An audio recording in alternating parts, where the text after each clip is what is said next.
Глава 2061. Кровавый рис. Мне кажется, что вы просто не воспринимаете их всерьез. Должен предупредить вас, что 3 дьявольских бича чрезвычайно сильны, так что не стоит недооценивать их, если вы собираетесь пересечь эту пустыню. В этом я уверен. Вы знаете, что 3 дьявольских бича — это ветер падения души, песок аннигиляции земли и дьявольские волки воя иллюзий. Все эти 3 вещи представляют разные уровни опасности, и среди них дьявольские волки воя иллюзий находятся только на стадии пространственной закалки. Но охотятся они стаями, и даже в самых маленьких стаях бывает 7-8 взрослых волков. Большинству существ было бы довольно сложно иметь дело с ними. Но, скорее всего, они представляют наименьшую угрозу для нас. Дьявольские волки воя иллюзий способны очень быстро передвигаться в пустыне, но не так быстро, как восьминогие дьявольские ящерицы. Если вы заметите их заранее, вы сможете с легкостью отпугнуть их. Конечно, если бы у вас не было восьминовой дьявольской ящерицы, это была бы другая история. Что касается песка аннигиляции Земли, опасность, которую он представляет, уступает только ветру падения души в пустыне воя иллюзий. Таким образом, дородный мужчина начал свое объяснение, и хотя Хань Ли уже знал об этой информации, он все равно внимательно слушал. Полмесяца спустя Хань Ли медитировал, сидя на своем дьявольском коне ящерицы, но внезапно открыл глаза и посмотрел на зеленое пятно в пустыне, которое находилось примерно в 10 километрах от него. В следующее мгновение впереди раздался голос женщины с сиреневыми волосами. Соратники Даосы, оазис Серебряной реки находится впереди. Наша семья Бай построила там небольшую крепость, так что мы сможем отдохнуть там некоторое время, прежде чем столкнуться с этим дьявольским зверем. Отлично. Мне уже надоело кататься на этой штуке. Как только мы доберемся туда, я собираюсь хорошенько отдохнуть и хорошенько поесть. Брат Бай, я думаю, пришло время дать мне то, что ты обещал, сказал лорд Небесный Дракон Луань с ожидающим выражением лица, похлопывая свой большой живот. Ха-ха-ха. Будь уверен, брат Луань, я знаю, что ты должен поглотить эту штуку, чтобы высвободить всю силу своего особого дьявольского искусства. Поэтому я передам ее тебе, как только мы доберемся до оазиса. Здоровенный мужчина усмехнулся в ответ. Хорошо. После того, как я съем эту штуку, моя магическая сила увеличится как минимум на 30%, и это даст нам больше шансов прогнать этого дьявольского зверя. Эта штука действительно очень вкусная. Я пробовал ее только один раз. Это случилось много лет назад, но я до сих пор не могу забыть об этом, сказал лорд Небесный Дракон Луань с довольным кивком. Конечно, даже нашей семье Бай пришлось приложить огромные усилия, чтобы получить хотя бы небольшое количество этой вещи, с улыбкой сказала женщина с фиолетовыми волосами. Хань Ли был несколько сбит с толку этим разговором, но не придал этому большого значения. Вскоре после этого группа прибыла в оазис Серебряной реки. Как только они вошли в оазис, песчаная буря резко прекратилась, как будто ее сдерживала какая-то невидимая сила. Размер оазиса составлял всего несколько километров, и по его краю росли кустарники разных размеров. В центре оазиса было темно-зеленое озеро диаметром около 250 метров, а рядом с озером стоял ряд серых зданий, построенных из песка, но казавшихся очень крепкими. Эти здания занимали площадь всего в несколько акров, но по территории распространялись особые энергетические колебания, указывающие на то, что вокруг них были установлены ограничения. Взглянув на небольшое озеро, Хань Ли обратил свое внимание на группу зданий. Это была серия полусферических зданий высотой не более 30-40 футов. Здоровяк спрыгнул со своей восьминовой дьявольской ящерицы и сунул ее в свой браслет призрачного зверя, затем, нахмурив брови, бросил взгляд на здание вдалеке, прежде чем внезапно издать протяжный крик, похожий на рев дракона. Звук прорвался прямо в небеса, прогрохотав по небу, как глухой удар грома, но даже по прошествии долгого времени никто не вышел из зданий. Выражение лица дородного мужчины слегка изменилось, когда он увидел это, и он сделал своеобразный жест рукой всем позади себя. 6 участников похода, которые находились на стадии пространственной закалки, сразу же спрыгнули со своих восьминогих дьявольских ящериц, прежде чем осторожно приблизиться к зданиям. Подходя к зданиям, Бай Юнсинь вытащила чернильно-черный металлический значок и махнула им вперед. Слой черной ци немедленно поднялся из-под земли, чтобы скрыть 6 из них, после чего больше не было слышно ни звука. Все остальные смотрели с опаской, в то время как Хань Ли просто спокойно оценивал ситуацию. Никто не заметил, что в его глазах вспыхнул синий свет, позволяющий ему видеть все, что происходило в черном тумане впереди. В течение более 1000 лет, совершенствуя его духовные глаза ясного зрения, они стали невероятно мощными, и увидеть сквозь ограничения было простой задачей. Примерно через 15 минут черная ци внезапно рассеялась, и снова появились Бай Юнсинь и остальные. Бай Юнсинь сделала реверанс в сторону здоровенного мужчины издалека и сказала: «Старший, ограничения крепости совершенно не пострадали, но все ученики, что находились здесь, исчезли. Выражение лица дородного мужчины помрачнело, когда он услышал это. В этом районе есть только этот оазис, куда они могли деться. Я не уверена. Я также не смогла найти никаких признаков битвы где-либо в крепости, ответила Бай Юнсинь с легкой дрожью в голосе. Выражение лица дородного мужчины помрачнело еще больше, и он как раз собирался сказать что-то еще, когда Ханли внезапно вмешался с улыбкой. Как насчет того, чтобы войти первым, уважаемый Даос Бай? Это неподходящее место для обсуждения чего-либо. Дородный мужчина слегка запнулся, услышав это, прежде чем ему внезапно пришла в голову мысль, и выражение его лица немного смягчилось, когда он сказал: «Это правда. Пожалуйста, простите мою оплошность. Давайте войдем, товарищи даосы». «Тогда я пойду вперед», — усмехнулся лорд Небесный Дракон Луань, исчезнув с вершины своей восьминовой дьявольской ящерицы, а затем внезапно появившись позади Бай Юнсинь и остальных, прежде чем отправиться к самому большому из зданий. Здоровяка это очень позабавило, и все остальные тоже спрыгнули со своих ящериц, прежде чем направились к скоплению зданий. Спустя несколько мгновений все существа группы стадии интеграции тела собрались в зале площадью более сотни футов, в то время как Бай Юнсинь и остальным было приказано стоять на страже снаружи. Я уже прошелся своим духовным чувством по этому месту, и все именно так, как сказал Синер. Следов битвы нет, и ограничения совершенно не повреждены, так что ученики явно покинули это место по собственной воле, сказала женщина с фиолетовыми волосами, нахмурив брови, садясь на футон. Мы велели этим ученикам по очереди следить за этим дьявольским зверем. Неужели они все были съедены этим существом? Это тоже не имеет смысла. Тогда бы выжил хоть кто-то, оставленный охранять это место, сказал здоровяк с растерянным выражением лица. Просто забудьте об этом.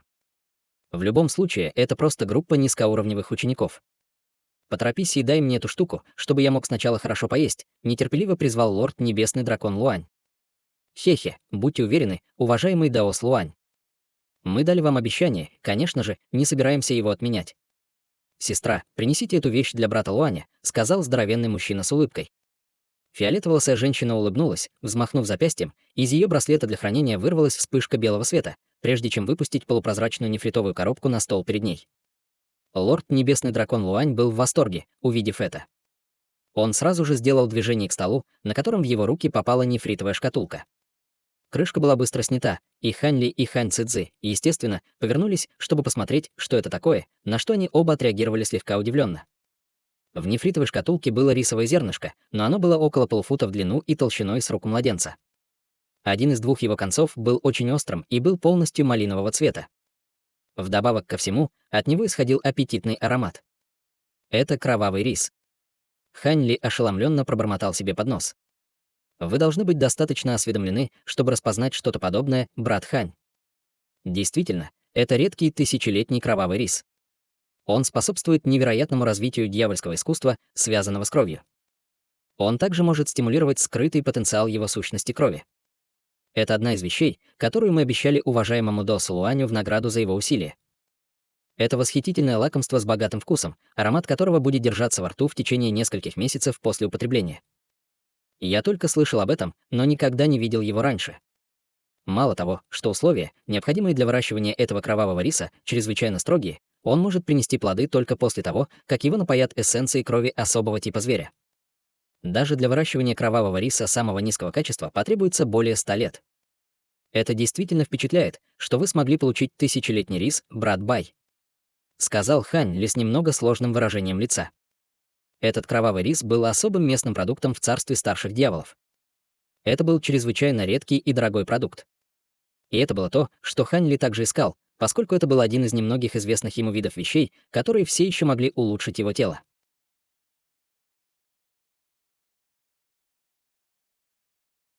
Глава 2062. Кулон эссенции крови. Хань Ли совершенно случайно наткнулся на информацию, связанную с кровавым рисом, просматривая бесчисленные древние фолианты, написанные о царстве старших дьяволов, прежде чем войти в это царство. Согласно книге, которую он прочитал, кровавый рис можно было найти только в месте под названием озеро Голубого водопада, которое было очень далеко от города ночных иллюзий. Из-за его дефицита ни одно из местных дьявольских существ не продавало этот рис и хранило его исключительно для себя, поэтому было весьма примечательно, что семье Бай удалось получить рис такого высокого качества. Лорд Небесный Дракон Луань взглянул на Хань Ли и Хань Цзы и сказал: «Вы двое тоже заинтересованы в этом кровавом рисе. Жаль, что я уже потребовал его. Если вы двое тоже хотите его, то вам придется спросить брата Бая».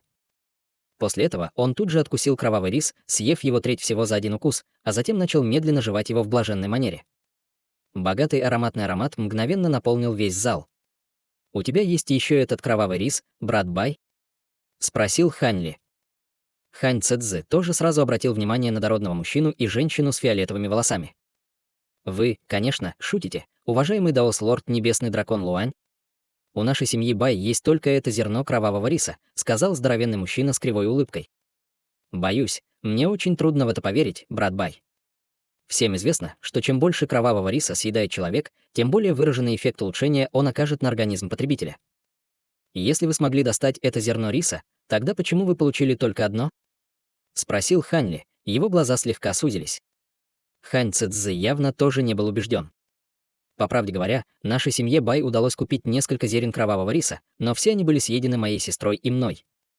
Осталось только одно зерно, которое было обещано лорду Небесному Дракону Луаню, торопливо объяснил здоровяк. Хань Ли на мгновение замолчал, прежде чем продолжить. Увидев, что ваша семья Бай однажды смогла получить этот кровавый рис, я уверен, что вы сможете сделать это снова. Если вы сможете купить немного для меня, то выиграете в цене. Деньги для меня не являются проблемой. Если вы сможете купить для меня кровавый рис такого калибра, я буду готов помочь вашей семье Бай еще раз, если вы столкнетесь с какими-либо проблемами в будущем. Хань Цзы наконец заговорил, и его голос был очень хриплым и сухим, как будто он действительно не говорил очень долгое время. Женщина с фиолетовыми волосами, казалось, была весьма соблазнена этими предложениями, но дородный мужчина без колебаний ответил. Нам удалось купить эти зерна кровавого риса только случайно, когда мы встретили некоторых даосов с озера Голубого водопада. У нашей семьи нет постоянного пути, по которому мы можем получить эти вещи, поэтому нет необходимости обсуждать этот вопрос дальше. Хань Ли и Хань Цзы обменялись взглядами, услышав это, но не стали больше настаивать на этом, несмотря на стоический ответ здоровенного мужчины.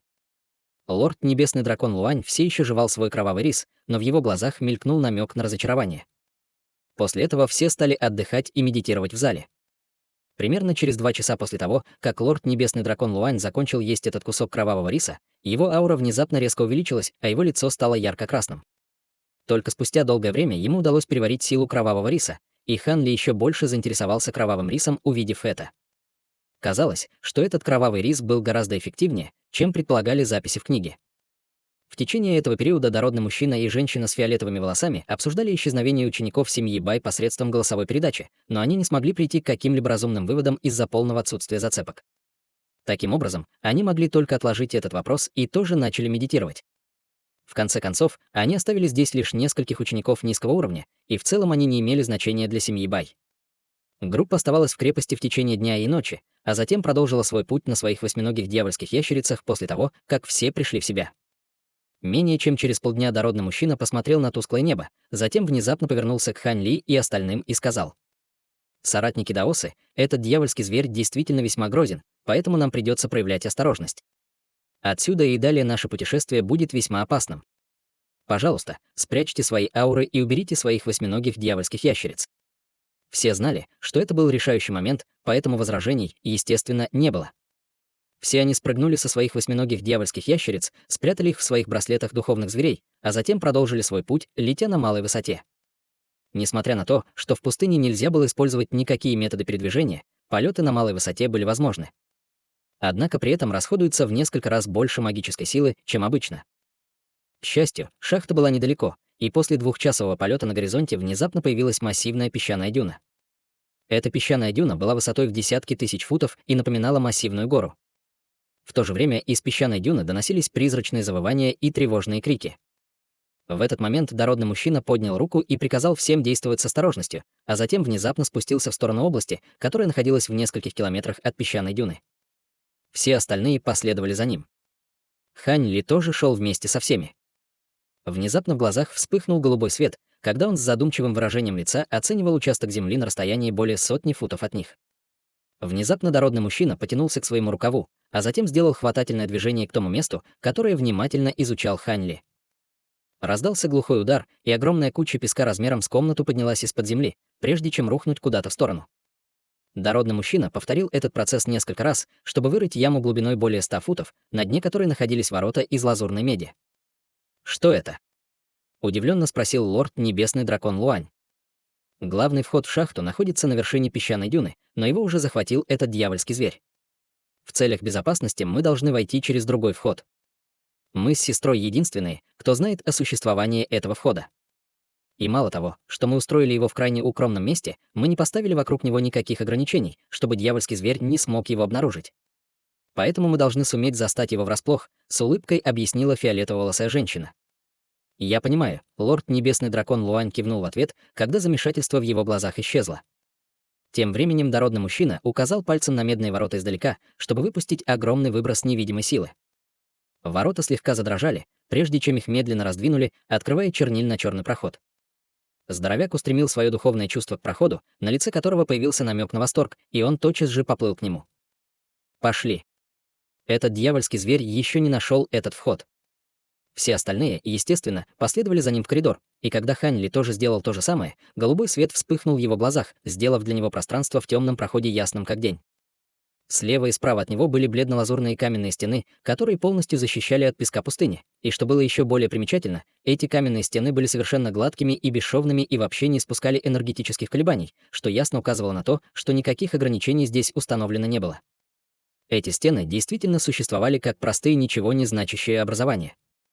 Пройдя по этому проходу около часа, они вдруг увидели впереди свет, и на их пути встал багровый горный лик. В этом случае дородный мужчина перевернул руку, чтобы достать старинное ромбовидное зеркало.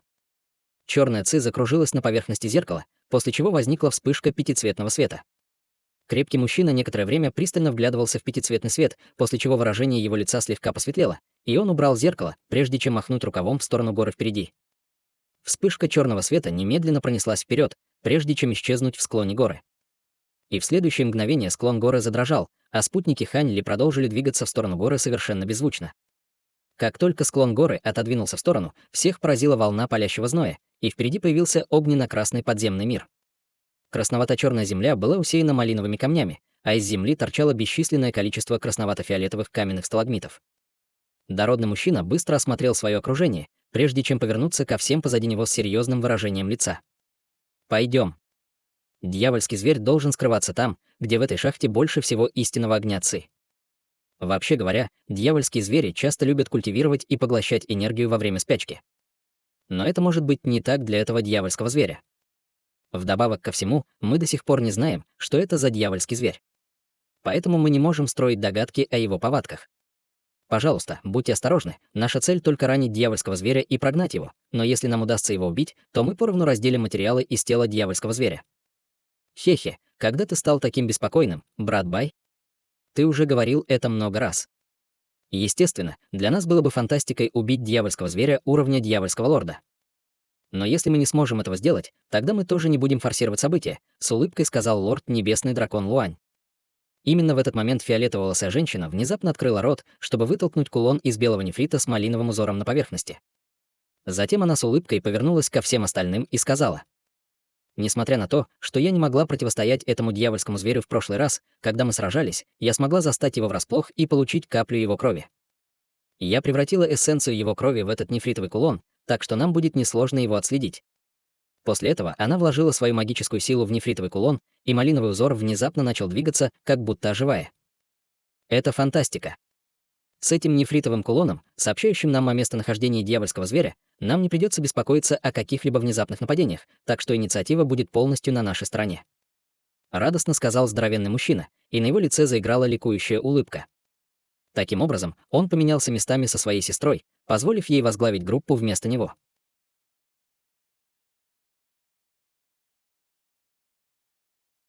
Глава 2063. Останки и лавовое озеро. Группа продолжила свой путь и вскоре добралась до шахтного туннеля. Судя по небольшим ямам, которыми был изрыт весь туннель, камни огненного облака поблизости явно уже были добыты. Несмотря на это, палящая температура здесь была заметно выше, чем когда они впервые оказались под землей. Если бы не тот факт, что эта шахта находилась в пустыне воя и иллюзий, все бы уже применили методы движения Земли, чтобы найти этого дьявольского зверя. Но в нынешнем положении вещей они могли только продвигаться все глубже и глубже через длинную систему туннелей. В этой шахте было бесчисленное множество туннелей с перекрестками, устроенными через равные промежутки, создавая систему, похожую на паутину. Эти туннели имели длину от чуть более 100 футов до примерно полукилометра. Большинство из них уже были полностью расчищены, и только в некоторых из наиболее малоизвестных туннелей все еще скрывались камни огненного облака, которые еще предстояло раскопать. Однако, пройдя около дюжины туннелей и достигнув перекрестка, ведущего в 4 или 5 разных туннелей, глаза Хань Ли внезапно слегка сузились. Все эти туннели мерцали крапинками малинового света, а стены были усеяны малиновыми кристаллами размером с кулак. Однако Хань Ли не смотрел на все эти драгоценные материалы. Вместо этого он смотрел на безголовые останки, лежавшие у входа в один из туннелей. Несмотря на то, что тело было целым, за исключением отсутствующей головы, его кожа была полностью сморщена, как будто его кровь и плоть каким-то образом были полностью извлечены, оставив только кожаный мешок. Фиолетоволосая женщина и дородный мужчина, естественно, тоже видели эти останки, и в их глазах мелькнул намек на удивление. Фиолетоволосая женщина взглянула на мантию, которая была надета на останки, и выражение ее лица сразу же помрачнело. Она сделала хватательное движение к обезглавленному телу. Небольшой клочок ткани отделился от халата, прежде чем попасть в ее руки. Хань Ли взглянул на него и обнаружил, что на этом клочке ткани красовался слабый серебряный символ «Бай». «Это ученик нашей семьи Бай, но трудно сказать, кто именно», сказала женщина с фиолетовыми волосами, нахмурив брови.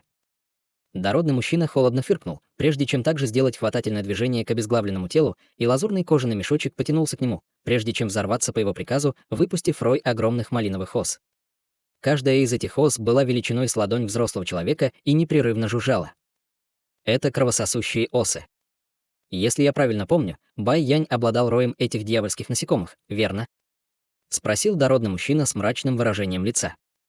Один из учеников стадии пространственной закалки семьи Бай выступил вперед и подтвердил. Действительно, старший. Это не что иное, как кровососущие осы Бай Яня. Я неоднократно видел, как он использовал этих ос в бою. Это был пожилой мужчина с белоснежными волосами, и в его глазах был намек на печаль, предполагая, что он, похоже, разделял какую-то связь с этим Бай Янем.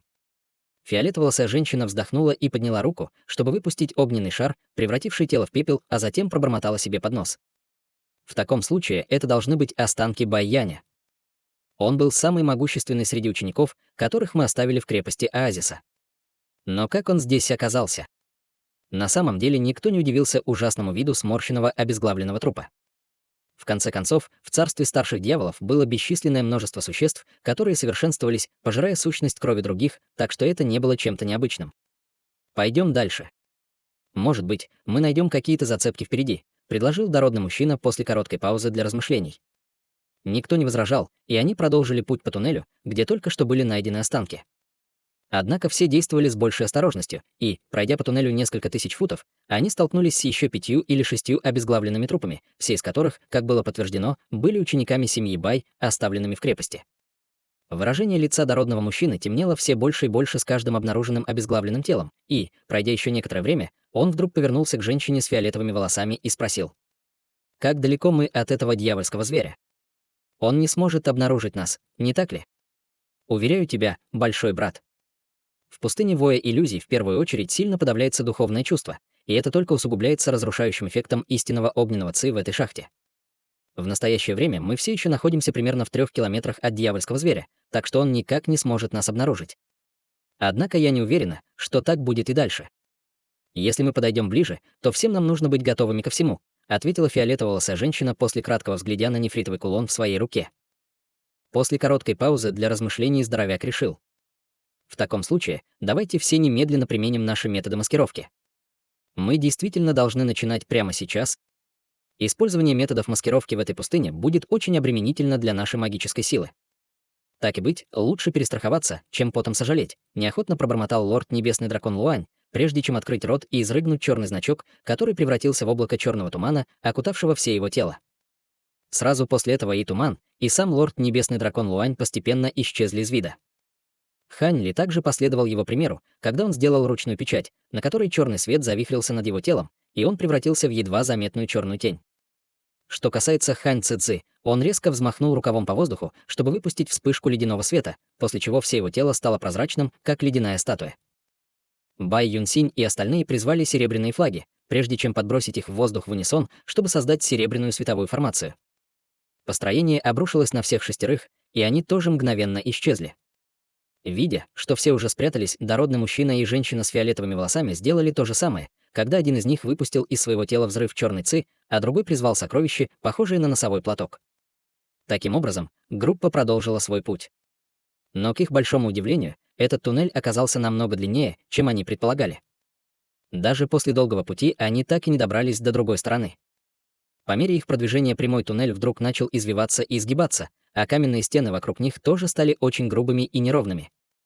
Постепенно они вошли в естественную подземную трещину. Вокруг них также начали появляться другие трещины разных размеров, от футов в ширину до нескольких десятков футов в ширину. Сквозь эти разломы время от времени дули обжигающие ветры, несущие обугленный сернистый запах. Примерно через час, после того, как все вышли из невзрачного разлома, внизу внезапно появилось гигантское подземное лавовое озеро. Озеро площадью более 1000 акров было заполнено бурлящей красной лавой. Край озера был окружен обугленной каменистой землей, но в этих камнях была серия красновато-фиолетовых кристаллов, которые мерцали своеобразным красным светом в свете лавы. Глаза Хань Ли слегка сузились, когда он увидел это. Эти красновато-фиолетовые кристаллы были проявлением атрибута огня Ци, сжатого до предела. Несмотря на то, что они были довольно маленькими, все они были чрезвычайно редкими камнями огненного облака высшего качества. С первого взгляда он обнаружил, что этих кристаллов десятки тысяч, и они будут стоить астрономическое количество дьявольских камней или камней духа. Неудивительно, что семья Бай была готова заплатить такую высокую цену, чтобы попытаться спасти эту шахту. Однако Хань Ли сбивала с толку то, что здесь не было видно никакого дьявольского зверя. Подземное лавовое озеро действительно было чрезвычайно массивным, но его структура была очень простой, и в нем не было очевидных укрытий. Также нигде не наблюдалось следов дьявольского зверя. Дородный мужчина тоже, казалось, был немного озадачен этим фактом. Он повернулся и с сомнением обратился к фиолетово-волосой женщине. «Это правильное место, сестра? Этот дьявольский зверь действительно здесь?» «Да. В этом нет никаких сомнений. Эссенция его крови совершенно определенно указывает на это место», без колебаний ответила женщина с фиолетовыми волосами. «В таком случае он, скорее всего, прячется в лаве внизу. Кажется, он действительно еще не обнаружил нашего прибытия. Юньсинь, немедленно создай строй. Уважаемые даосы, нам тоже скоро потребуются ваши услуги», сказал здоровяк, повернувшись ко всем остальным. 6 учеников семьи Бай немедленно дали утвердительный ответ, прежде чем разбежаться по лавовому озеру, а затем вызвали стопки флагов формации и плит формации, чтобы начать создание гигантской формации. Что касается лорда Небесного Дракона Луаня и Хань Цзы, они также спустились к лаве внизу, затем остановились и зависли в воздухе на высоте более 100 футов над поверхностью лавового озера. Несмотря на то, что они оба все еще были скрыты своими соответствующими секретными техниками, они по-прежнему осторожно вызывали защитные дьявольские сокровища. Лорд Небесный Дракон Луань открыл рот, чтобы создать мерцающую синюю чашу, излучающую синий ледяной свет, в то время как Хань Цзы взмахнул рукавом по воздуху, чтобы создать 12 полупрозрачных флагов. Эти флаги сразу же превратились в 12 шаров ледяного света, которые вращались вокруг тела Хань Цзы.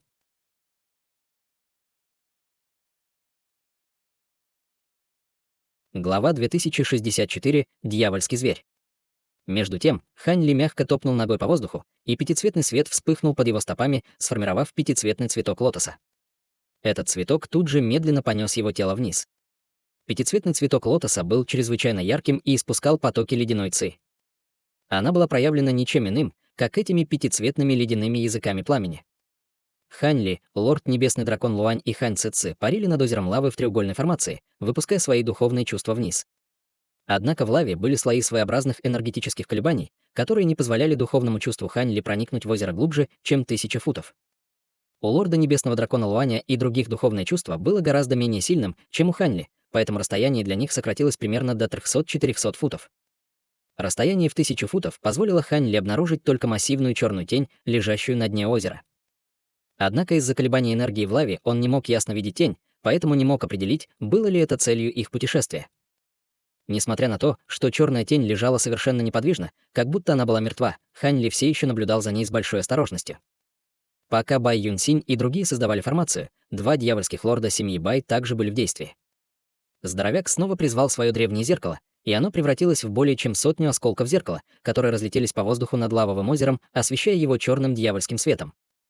Губы дородного мужчины беззвучно дрожали, а выражение лица у него было слегка напряженным.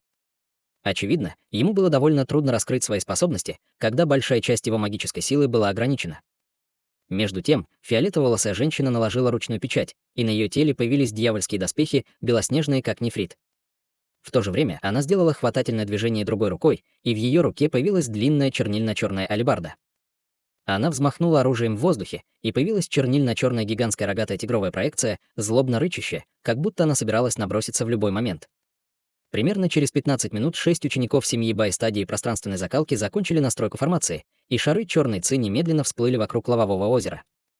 Вспышки убийственного намерения и вспышки холодного света содержались в шарах черной ци, как будто они держали бесчисленные острые лезвия. 6 учеников семьи Бай стадии пространственной закалки спрятались в этих шарах черной ци и контролировали всю формацию. Затем дородный мужчина обратился к лорду Небесному дракону Луаню. «Построение готово, уважаемый лорд Небесный дракон Луань. Пожалуйста, вытолкните зверя из лавы». Услышав это, в глазах лорда Небесного дракона Луаня появилось холодное выражение, и он немедленно издал громкий крик, прежде чем указать пальцем на вызванную им синюю чашу. Чаша содрогнулась, прежде чем резко увеличиться в размерах, превратившись в голубую луну, и в то же время она выпустила толстый столб голубого света, который со свирепой мощью устремился к лаве внизу. Столб света всколыхнул озеро лавы, словно гигантский жезл, и в мгновение эка огромные волны захлестнули поверхность всего озера. В следующее мгновение раздался оглушительный рев ярости, и лава расступилась, когда появился взрыв зеленой ци, вытолкнувший столб синего света из озера.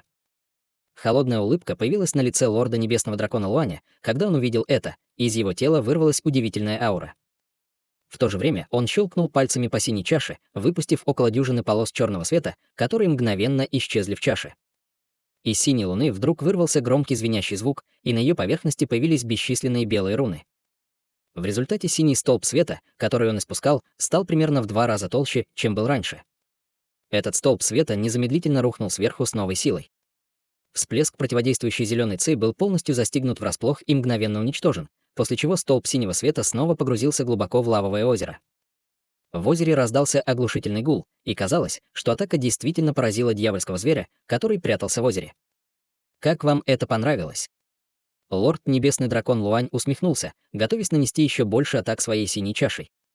Однако именно в этот момент вся пещера внезапно начала сильно дрожать, и малиновая волна света пронеслась по поверхности лавы, устремившись прямо к лорду Небесному дракону Луаню, и даже Хань Ли и Хань Цзы оказались в зоне поражения этой масштабной атаки. Выражение лица Хань Ли осталось неизменным, когда пятицветный лотос под его ногами слегка повернулся, а вокруг него появился пятицветный ледяной световой барьер, легко сдерживающий малиновый свет. Хань Цзы также остался на месте, поскольку 12 шаров ледяного света вокруг него резко увеличились, образовав барьер из ледяного света. Напротив, лорд Небесный дракон Луань внезапно издал тревожный крик, когда его тело было мгновенно отброшено назад взрывом огромной невидимой силы. Он яростно врезался в массивную каменную стену, погрузившись в нее на несколько футов, когда вниз посыпались бесчисленные осколки камня. На том месте, где раньше стоял лорд Небесный дракон Луань, появился массивный звериный коготь, покрытый зеленым пламенем, и, похоже, это было то, что отправило лорда Небесного дракона Луаня в полет. После того, как он врезался в каменную стену, большая часть одежды лорда Небесного дракона Луаня была сорвана. Но над его телом моментально появились чернильно-черные доспехи, которые нейтрализовали большую часть удара. Таким образом, несмотря на то, что он выглядел довольно растрепанным, полученные им травмы были на самом деле довольно незначительными. Несмотря на это, его лицо мгновенно стало красным, как кровь. Из его тела вырвался взрыв силы, разрушивший каменную стену вокруг него, тем самым позволив ему освободиться. Он яростно выругался, сделав хватательное движение. И тут же во вспышке желтого света в его руке появился странный клинок с длинной рукоятью. Сразу после этого чернота, окружающее его тело, резко увеличилось, и он обеими руками ударил лезвием по гигантскому когтю.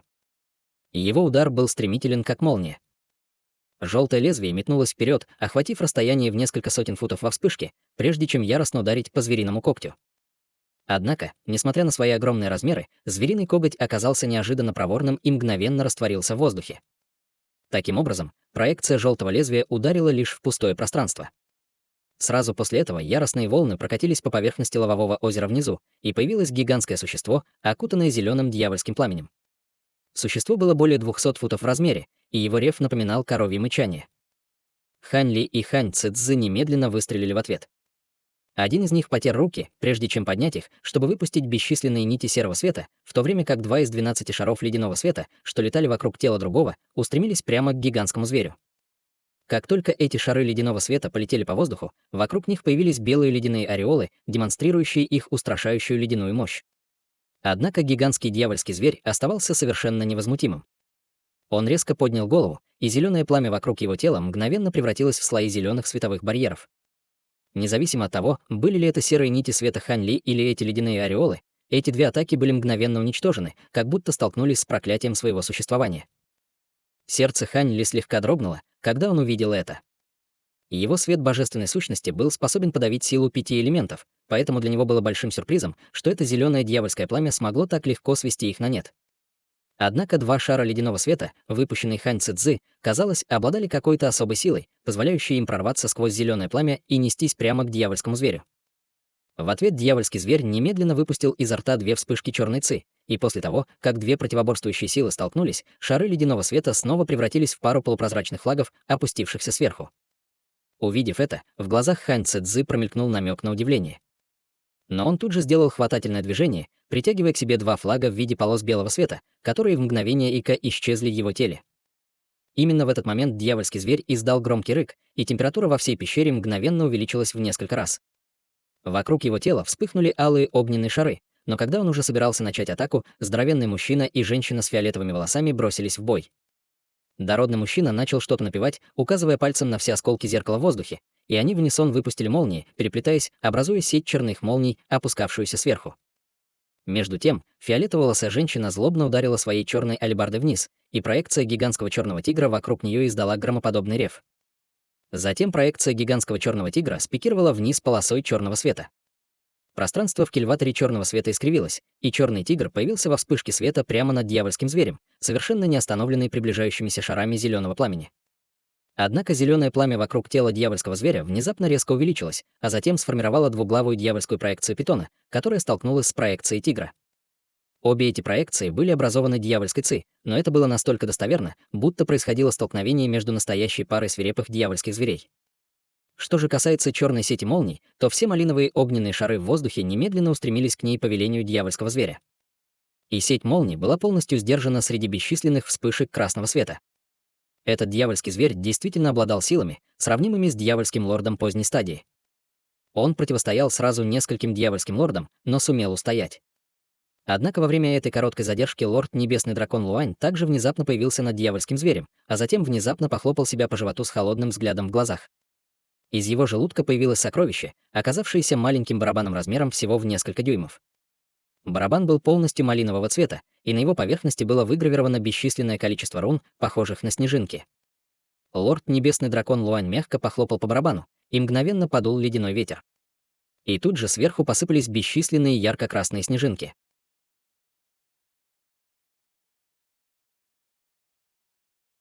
Глава 2065. Ожесточенная битва на шахте. Часть 1. Снежинки не казались очень большими, но они смогли мгновенно свести на нет все малиновые огненные шары, с которыми они соприкоснулись, и взрыв ледяной ци наполнил весь воздух, уничтожая палящий зной. В то же время Хань Ли быстро щелкнул пальцами в сторону дьявольского зверя, выпустив 10 полос лазурного меча ци, которые мгновенно устремились в сторону дьявольского зверя. Тем временем Хань Цзы холодно хмыкнул, сделав хватательное движение нетронутой белой рукой, и мгновенно появилась полупрозрачная ледяная гора. Первоначально гора была всего около десятка футов в размере, но по его приказу она быстро увеличилась до нескольких сотен футов, а затем рухнула на дьявольского зверя. В этот момент трио Хань Ли одновременно атаковало дьявольского зверя. Однако, вместо того, чтобы проверять силы дьявольского зверя, как они это делали во время своих первоначальных атак, все трое теперь использовали свои истинные силы. Слаженная атака была очень опасна, ибо каждый из атакующих явил собственное проявление дьявольской ци. Дьявольский зверь, казалось, тоже осознавал, что находится в опасной ситуации, и издал низкий рев, когда зеленое пламя вокруг его тела взметнулось вверх, но в то же время он спустился к лавовому озеру в поисках убежища. Однако именно в этот момент Бай Юньсинь и другие активировали созданную ими гигантскую формацию. Череда громких лязгов раздалась из черной ци, в которой они прятались, после чего бесчисленные белоснежные саблевидные выступы выстрелили во все стороны, создав непроницаемую сеть над лавовым озером, стоявшим на пути дьявольского зверя. Все эти саблевидные выступы переливались холодным светом и были явно чрезвычайно острыми и грозными. Дьявольский зверь был очень уверен в силе собственного тела, но все же не решился броситься в эту страшную сеть и был вынужден остановиться в воздухе. В этот момент снежинки, ледяная гора и меч ци уже отбросили зеленое пламя в сторону и рухнули на дьявольского зверя сверху. Даже в этой опасной ситуации дьявольский зверь ничуть не запаниковал. Вместо этого он, казалось, подпитывался своими порочными инстинктами, когда открыл рот, чтобы поглотить все зеленое пламя вокруг своего тела. В результате выяснилось, что это свирепый монстр с головой оленя, телом коровы и лапами льва. После того, как зеленое пламя было поглощено, он запрокинул голову и выбросил изо рта зеленый каменный кирпич, который сильно раздулся, образовав массивную огненную каменную стену. В следующее мгновение снежинки, меч Ци и ледяная гора ударились о каменную стену. Прозвучала череда оглушительных взрывов и вспышек ослепительного света, но каменная стена осталась совершенно недвижимой. Присутствующие дьявольские лорды были очень удивлены, увидев это, и Хань Ли тоже был ошеломлен. Меч Ци, который он выпустил, казался довольно обыденным, но он был не менее мощным, чем мечи лазурного бамбука. Таким образом, они были способны разрезать даже некоторые сокровища более низкого уровня. Он не ожидал, что удары меча Ци убьют дьявольского зверя, но все же для него было большим сюрпризом, что каменная стена смогла так легко удержать их на расстоянии. Прямо в этот момент на лице женщины с фиолетовыми волосами появился слой черной Ци, и она яростно метнула алебарду вниз легким движением запястья. Черная алебарда мгновенно увеличилась в несколько раз по сравнению с первоначальным размером, превратившись в полосу черного света длиной более сотни футов, после чего яростно вонзилась в каменную стену. Немедленно раздался оглушительный грохот, и все пространство яростно содрогнулось. Сразу же после этого в воздухе появилось черное солнце, и на поверхности, казалось бы, нерушимой каменной стены появились бесчисленные трещины, которые выглядели так, будто она вот-вот рухнет. Фиолетоволосая женщина была в восторге, увидев это, но дьявольское чудовище внезапно открыло пасть, чтобы выпустить вспышку лазурного света, которая в мгновение ока хлынула в каменную стену. Лазурное пламя вокруг каменной стены мгновенно вздыбилось, и образовавшиеся трещины быстро снова заделались. Выражение лица фиолетоволосой женщины потемнело, когда она увидела это. И ее черная алебарда мгновенно превратилась в бесчисленные массивные острия алебарды, которые с грохотом обрушились на каменную стену, как проливной шторм. В то же время дородный мужчина переключил другую ручную печать, и осколки зеркала, что плавало в воздухе, снова выпустили более сотни разрядов черной молнии. В этом случае они переплелись, чтобы сформировать черный молниеносный меч длиной более 100 футов, который с неистовой силой обрушился вниз. Вспышки черной молнии обрушивались вниз, словно бесчисленные черные змеи, ударяя в каменную стену и рассеивая вокруг нее большую часть зеленого пламени. Хань Цидзи также указал пальцем на ледяную гору, которую он вызвал, и она задрожала, прежде чем исчезнуть на месте. После этого позади дьявольского зверя вспыхнули пространственные колебания, и ледяная гора снова появилась из ниоткуда, прежде чем рвануть к спине дьявольского зверя. Еще до того, как ледяная гора поразила свою цель, пронесся взрыв огромной невидимой силы и полупрозрачного ледяного света, но прямо в этот момент дьявольский зверь внезапно поднял одну из лап. Внезапно эта лапа растворилась в воздухе, после чего позади дьявольского зверя появился гигантский коготь, окутанный зеленым пламенем, который моментально устремился в приближающуюся ледяную гору. Ледяной свет и зеленое дьявольское пламя взорвались в унисон с глухим грохотом, и ледяная гора отлетела назад, а звериная лапа снова исчезла. Выражение лица Хань Цидзы помрачнело, когда он увидел это, и он несколько раз подряд указал пальцем на ледяную гору, чтобы остановить ее импульс, а затем снова направил ее к дьявольскому зверю. В то же время из маленького малинового барабана, которым управляет лорд Небесный Дракон Луань, раздался слабый жужжащий звук, и все малиновые снежинки, плывущие по воздуху, превратились в бесчисленные ледяные шипы, которые проливным ливнем посыпались на дьявольского зверя. Ледяные шипы врезались в каменную стену, прежде чем взорваться шарами малинового света, и в воздухе разлился отвратительный запах. В следующее мгновение на поверхности стены начала появляться череда ям и кратеров, указывающих на то, что ледяные шипы наверняка были пропитаны смертельным ядом. Перед лицом стольких атак каменная стена начала сопротивляться. Дьявольский зверь выпустил изо рта несколько вспышек лазурного света, но все еще не мог заделать трещины в каменной стене так быстро, как они появлялись. Он сразу же издал низкий рев, увидев это, и бесчисленные дьявольские узоры появились на поверхности его тела, прежде чем непрерывно кружиться. Идентичные зеленые дьявольские узоры появились и на гигантской каменной стене, и она резко спустилась с дьявольского зверя, а затем превратилась в массивный каменный шар вокруг его тела. Все встречные атаки с бешенством обрушивались на этот гигантский каменный шар.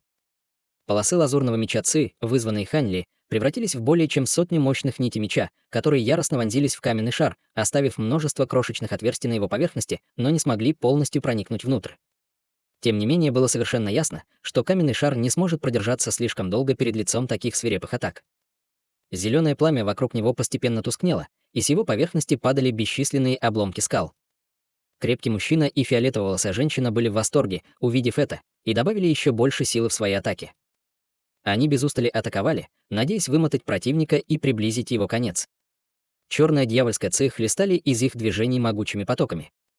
Вдобавок ко всему, гигантская сеть лезвий, которая запечатала поверхность провала, разобралась на бесчисленное количество острых лезвий по приказу 6 учеников семьи Бай, и эти лезвия также присоединились к атаке. Всего за несколько вздохов каменный шар значительно уменьшился, и казалось, что скоро победа будет обеспечена.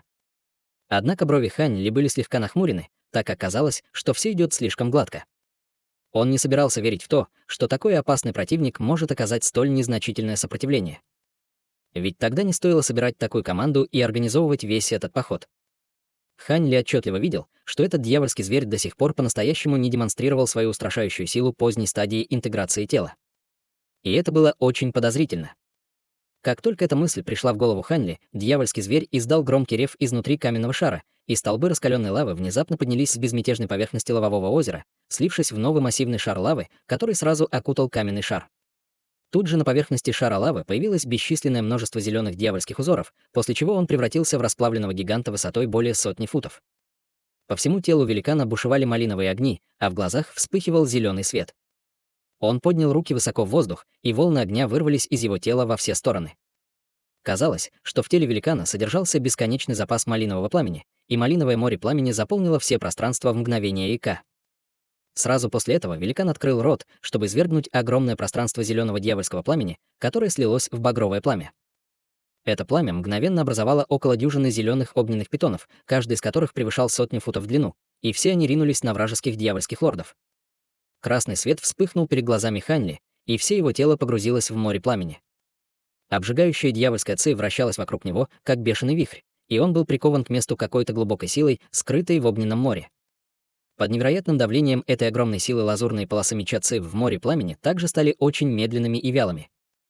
Атаки, развязанные другими дьявольскими лордами, также были значительно нейтрализованы огненным морем, что сделало их неспособными представлять большую угрозу для дьявольского зверя.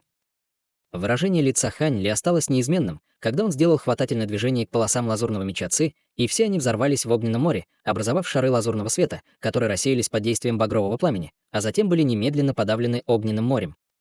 После этого Хань Ли сделал ручную печать, и пятицветное ледяное пламя вокруг него расширилось, чтобы оттеснить окружающее пламя. Но как раз в тот момент, когда он собирался вырваться из огненного моря, изнутри раздался леденящий кровь крик.